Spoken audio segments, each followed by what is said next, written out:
5, 6 meses, 7 meses, uma mesa aqui jogando, ela se coordenada. Quando tu trabalha muito todo, quando as entradas se tem, elas favorecem. Quando tu compete, sim, que todo mundo quer jogar, mas com respeito, e está sempre próximo a ajudar. Vocês não imaginam para quem está aqui fora quanto você deve ajudar. É muito. Porque a gente comenta, todos vocês jogam, nós mesma vez, a gente quer que todo mundo compete para que a gente tenha esse momento. Então, ele para jogadores é muito fácil. Esses momentos são momentos inimagináveis para todos os para todos de coração. Profissional. Você sempre fez, tem muito mais tempo. Mas vou guardar esses momentos aqui, esses momentos que todo mundo entende como se fortalece. Que é o seu espaço, não se Fala, nação rubro-negra, é muito legal a gente ver um técnico encorpar o espírito rubro-negro e hoje em dia botar o elenco do Flamengo desse jeito, né? Jogando com raça, com determinação, virou a chave e hoje em dia o espírito do Flamengo desse elenco mudou muito também graças ao Tite. A gente tem que admitir isso. E no vídeo de hoje a gente vai falar, lógico, sobre esse chororô da CBF, falando que foi muito ofensivo o técnico Tite. Eu vou listar várias ofensas em forma de atitude que a CBF teve contra o time do Flamengo. Sobre Flamengo versus Fluminense, tudo sobre esse jogo. Existe ainda uma esperança no Chola ficar no time rubro-negro, tá? E essa esperança eu vou falar pra vocês qual foi a informação que chegou pra mim que ainda deixa a gente com essa possibilidade da permanência do Chola. A permanência é essa que é muito difícil, ok? Já adianto pra vocês. Sobre o Juventude, né? Tá cobrando um preço muito abusivo nos ingressos e eu peço para que o Procon ele entre em ação contra esses preços que eles estão cobrando da nossa torcida. Flamengo tem ali o Hugo Souza como um jogador que vai voltar nesse mês de julho. E, confirmando a informação que eu dei alguns dias atrás, o Bruno Spindler deu uma entrevista e falou que sim, o Flamengo ainda vai analisar e existe a possibilidade do Hugo Souza permanecer no time rubro-negro. Essas e outras vocês encontram agora na Flageral TV, mas antes disso, deixe seu like, se inscreva no canal e vamos para as notícias, que é o que interessa. Isso aqui é Flamengo! E agora eu vou falar sobre a CBF, né? Que o Tite botou o dedo bem na ferida e falou nome de pessoa que é responsável por esse calendário caótico que estoura vários jogadores do Flamengo, né? O Júlio Avelar, e não só do Flamengo, como de outros clubes também. O Júlio Avelar é o responsável. E o Tite falou na última coletiva dele. E a CBF achou desproporcional o que o Tite falou. Acho que a CBF acha que é desproporcional porque ela não faz porcaria nenhuma para ninguém, né? Não é um clube, não gera riqueza e concorre com o Flamengo em relação à receita, né? Parece que ela tem inveja da receita do Flamengo e sempre tenta ali descredenciar o Flamengo em relação a títulos, porque deixar um clube jogar 11 rodadas sem ser os melhores jogadores por causa da Copa América é colocar um campeonato sem isonomia nenhuma. Uma isonomia que a CBF sempre bateu no peito e falou que existia. Deve existir isonomia para o Atlético Mineiro, para o Palmeiras, para esses clubes que têm um relacionamento muito íntimo e suspeito com a CBF. Agora os outros que se virem nesse calendário caótico. Para o Palmeiras, a gente não vê um intervalo tão curto quanto nos jogos do Flamengo. Mas falar o quê, né? Não pode falar, porque a CBF, em nota, fala isso aqui, ó.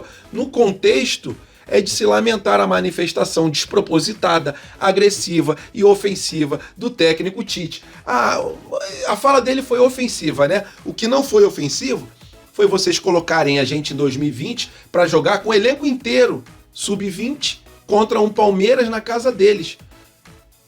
Legal e não desproporcional é colocar a gente para jogar em 2019 contra o Palmeiras sem torcida. E no Maracanã eles tiveram torcida. Desproporcional é por nenhum real o Palmeiras pelos torcedores dele terem tentado assassinar os nossos jogadores, jogando uma cadeira pesadíssima, tentando acertar a cabeça dos nossos atletas. Isso para mim é desproporcional. É desproporcional jogar com intervalo de 48 horas, como a CBF fez esse experimento somente com o time do Flamengo. E após isso, a CBF falou que era desumano e falou que nenhum outro clube iria jogar. Então, com esse intervalo de diferença tão pequeno. Então, a fala do Tite é mais do que justa de um técnico que tem perdido jogadores partida após partida por causa de lesão, porque a gente não tem o tempo certo para poder descansar os nossos atletas, porque é um esporte de alto rendimento. Então, para mim, o Tite mandou bem e a CBF, mais uma vez, passa vergonha e agora, dessa vez, passou vergonha também com uma nota oficial. Queria saber a opinião de vocês. É chororô do Tite ou ele está correto? É a nação, vou falar agora sobre um assunto que deixou os torcedores do Flamengo de cabelo em pé. Vou falar sobre o Chola. O Vene Casagrande trouxe a informação de que o Flamengo não exercerá, dificilmente exercerá a compra do jogador, que já foram até avisados os empresários dele. Mas existe algo que pode segurar o Chola aqui no time do Flamengo, tá? Mas antes disso, galera, vamos falar sobre o valor de passe do jogador. O atleta tem um passe fixado, 70% do passe dele, fixados em $500 mil. Não é um valor muito alto, com certeza. Se abrirem uma conta, a nação rubro-negra deposita esse dinheiro para o Flamengo comprar o jogador. O que a torcida não quer é perder um jogador de tanta qualidade. Porque a gente para pensar e lembra do Richard Rios, que não foi aproveitado pelo time do Flamengo e hoje em dia é praticamente um titular do Palmeiras. Vem jogando muito bem. E o Flamengo vendeu por um preço, para mim, muito baixo. A gente lembra também que o Flamengo já renovou o contrato com o Thiaguinho. Thiaguinho que o Flamengo pagou em torno de R$7 milhões para o Náutico. Então por que não pagar em torno de R$2,5 milhões, que dá mais ou menos, né, $500 mil dá mais ou menos R$2,5 milhões, R$2,7 milhões? Por que não paga para ele? Por que não compra o jogador? Se a gente já viu que o jogador tem qualidade. Então, o que pode segurar, segundo a informação que chegou para mim, o Chola no time do Flamengo é o crivo do Felipe Luiz.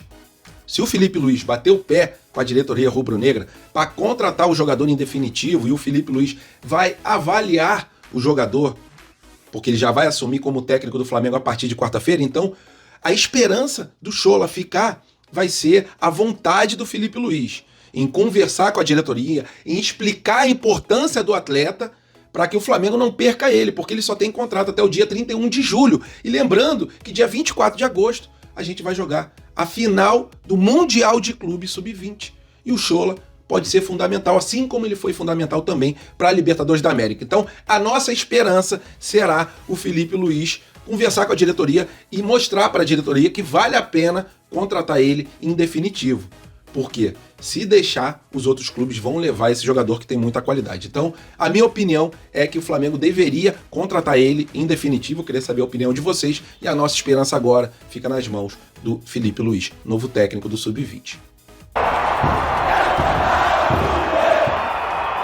Nação rubro-negra, é hoje às 4 horas da tarde. Flamengo vai enfrentar o Fluminense com transmissão da Rede Globo para quase todo o Brasil. Eu digo quase porque para São Paulo vai ter outra transmissão. O Flamengo vai enfrentar o Fluminense que está na lanterna com apenas 6 pontos, famoso lanterna verde. Tomara que no final do jogo eles continuem segurando a lanterninha. O Flamengo está na primeira colocação com 21 pontos, já que o Botafogo perdeu para o Criciúma, né? Criciúma que mandou muito bem, fez 3 gols, mas só valeu 2, mas mesmo assim foi excelente, porque o Botafogo continua com a sua mesma colocação. Então é uma chance do Flamengo se afastar um pouquinho mais do segundo colocado, também dependendo da partida do Palmeiras. Mas antes de falar sobre esse jogo, eu queria explanar a situação ali que a gente viu no começo do vídeo, né? Um Tite emocionado, falando ali no vestiário, exaltando a raça, a determinação, a garra dos jogadores, que mesmo os que não são titulares entram dentro de campo e conseguem corresponder muito bem com as expectativas. Então deu para ver que o Tite conseguiu mudar, virar essa chavinha dentro do elenco do Flamengo, um elenco que está jogando sim com muita raça, até o final fica lutando e na última partida foi agraciado com um belo gol do Davi Luiz, né? Davi Luiz, que a gente tem que dar o braço a torcer, tá jogando muito bem na zaga do Flamengo. O Flamengo tá com 4 excelentes zagueiros. E o Tite, ele abraçou o filho dele após o jogo terminar, chorou pra caramba. Então, ele tá com o espírito rubro-negro e resgatou esse espírito dentro do elenco do Flamengo, que não desiste até o final do jogo. Come a grama se tiver que comer e representa muito bem a nação rubro-negra. A nação não cobra. Sempre que ganhe de goleada. A gente quer sempre que o Flamengo vença. Mas se o Flamengo não vencer, mas jogar com a raça que jogou, a torcida com certeza vai reconhecer. O Flamengo está jogando com muita determinação dentro de campo. Então eu queria falar sobre isso porque eu ainda não fiz vídeo desde que acabou o jogo Flamengo e Bahia, né? Um jogo realmente emocionante. E agora vamos voltar para o assunto Flamengo versus Fluminense.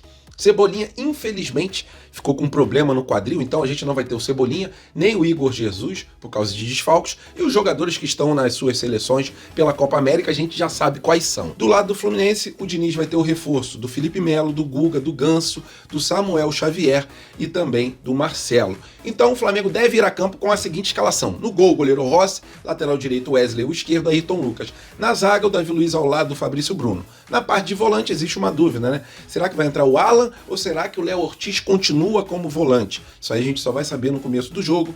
Gerson, aí mais na frente, vai ter o Lohan, aberto pela direita o Luiz Araújo, pela esquerda o Bruno Henrique e de centroavante o nosso Pedrão. Galera, vai ser um jogo sim, muito complicado. O Fluminense, depois que perdeu, né, os seus zagueiros, não conseguiu mais dar aquela qualidade na saída de bola, então a gente tem que usar essa arma que estão usando contra o Fluminense.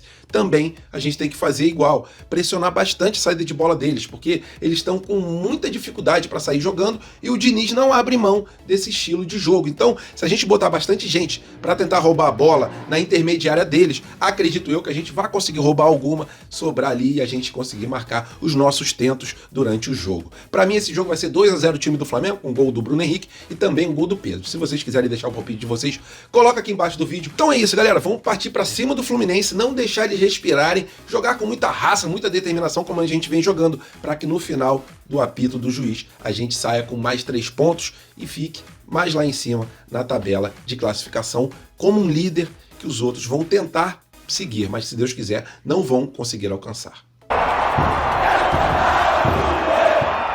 E rapaziada, lembra que eu tinha falado do Hugo Souza, que ele seria observado no time rubro-negro? E muita gente falou, nada, o Flamengo descartou ele não vai ser aproveitado, é impossível ele ficar.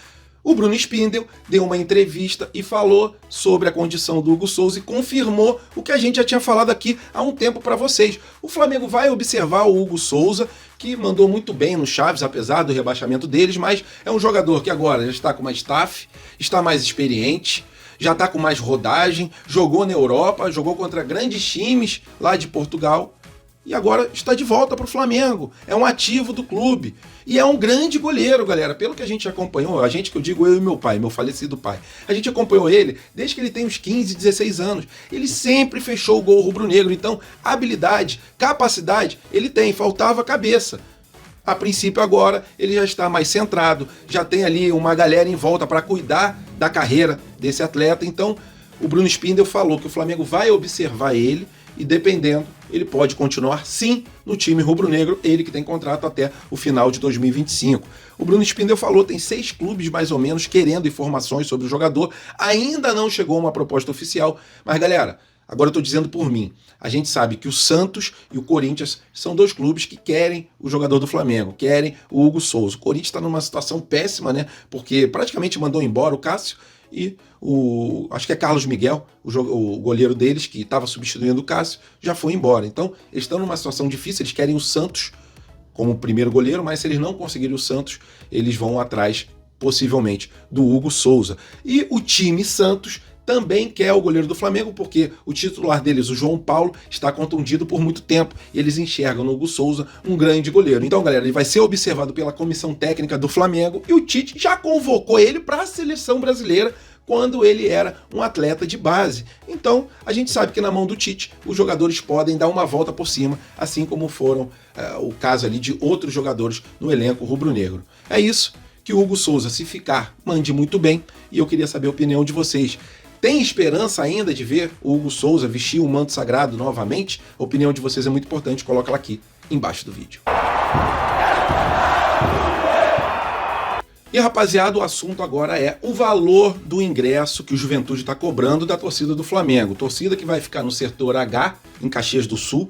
O estádio é o Alfredo Jaconi e é a 12ª rodada que a gente vai enfrentar o Juventude. E eles estão cobrando preços abusivos da torcida do Flamengo. Eles triplicaram o valor do ingresso só porque é o Flamengo que vai jogar lá. Então, Procon, que vocês fiquem de olho. Assim como aconteceu contra o Amazonas lá, vocês têm que entrar em ação também e cobrar do Juventude valores mais baixos de ingresso, porque é inadmissível triplicarem o valor do ingresso. O valor era R$60, agora está 180. Então é sacanagem com a torcida do Flamengo. São torcedores que raramente conseguem ver o time rubro-negro jogar, então o Juventude, na minha opinião, não poderia aumentar em 3 vezes o valor do ingresso. Espero que o Procon acione o Juventude e que isso se resolva o mais rápido possível. Apenas uma curtinha aqui para deixar vocês a par do que está acontecendo nesse Flamengo e Juventude, partida que vai ser jogada pela 12ª rodada do Campeonato Brasileiro.